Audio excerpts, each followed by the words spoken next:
प्यारे बच्चों, आज हम हिंदी व्याकरण के दूसरे पाठ वर्ण विचार का अध्यापन आरंभ करते हैं। इस पाठ में हम वर्णमाला, वर्ण, वर्ण के रूप, वर्ण विच्छेद आदि बिंदुओं पर प्रकाश डालेंगे। बच्चों, जब हम अपने भावों तथा विचारों को प्रकट करने के लिए बोलते हैं तो हमारे मुख से अनेक ध्वनियाँ निकलती हैं। इन ध्वनियों में सबसे छोटी ध्वनि का लिखित रूप वर्ण कहलाता है। प्रत्येक वर्ण को लिखने के लिए एक निश्चित चिन्ह होता है। इन चिन्हों को हम लिपि कहते हैं।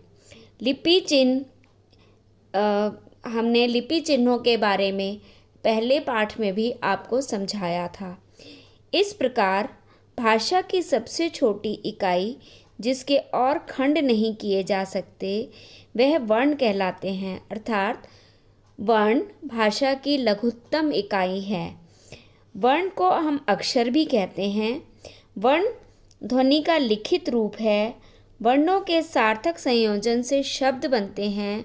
प्रत्येक भाषा के वर्णों का रूप, संख्या तथा उच्चारण अलग अलग होते हैं, जैसे अ, ई, क, ग, च, न आदि ये वर्ण कहलाते हैं। वर्णमाला, वर्ण प्लस माला। वर्णों के सार्थक समूह को हम वर्णमाला कहेंगे। इसके अंतर्गत क्रमबद्ध व निश्चित वर्ण आते हैं। हिंदी वर्णमाला में स्वर्ग, आयोगवह, व्यंजन आदि होते हैं। स्वर अ, आ, ई, उ, ए, ऐ, ओ, औ, ऋ ये सभी हमारे यहाँ स्वर्ग माने जाते हैं। आयोगवाह में अंग, अनुस्वार और अह विसर्ग कहलाते हैं। व्यंजन में हम क वर्ग, च वर्ग, ट वर्ग, त वर्ग, प वर्ग, अंतस्थ, ऊष्म, नवविकसित में हम ड, ड़ और संयुक्त ध्वनियाँ श, त्र, ज्ञ, श्र, आगत ध्वनियाँ आ, ज, फ इत्यादि पढ़ते हैं। हिंदी वर्णमाला को देवनागरी लिपि में लिखा जाता है। वर्तमान समय में टाइपराइटरों और कंप्यूटरों का प्रयोग भी किया जाने लगा है। देवनागरी लिपि और वर्तनी का मानवीकरण किया गया है। वर्ण के भेद निम्न प्रकार से हैं। हिंदी वर्णमाला में वर्णों के मुख्य रूप दो माने जाते हैं। पहला स्वर, दूसरा व्यंजन। जिन वर्णों का उच्चारण किसी अन्य वर्ण की सहायता के बिना किया जाए वे स्वर कहलाते हैं। इन्हें अच भी कहते हैं। इनके उच्चारण में हवा मुख से बिना रुकावट के बाहर निकलती है। यह संख्या में 11 माने जाते हैं। अ, आ, ई, उ, ऋ, ए, ऐ, ओ तथा औ। स्वरों के निम्न भेद हैं। ह्रस्व, दीर्घ, पलुत स्वर।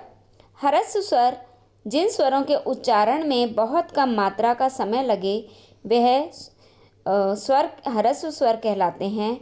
ये 4 हैं अ, ई, उ तथा ऋ। दीर्घ स्वर जिन स्वरों के उच्चारण में ह्रस्व स्वर से दुगना समय लगे वह दीर्घ स्वर कहलाते हैं। ये 7 हैं आ, ई, उ, ए, ऐ, ओ, औ। पलुत स्वर जिन स्वरों के उच्चारण में ह्रस्व से 3 गुना समय लगे वे पलुत स्वर माने जाते हैं।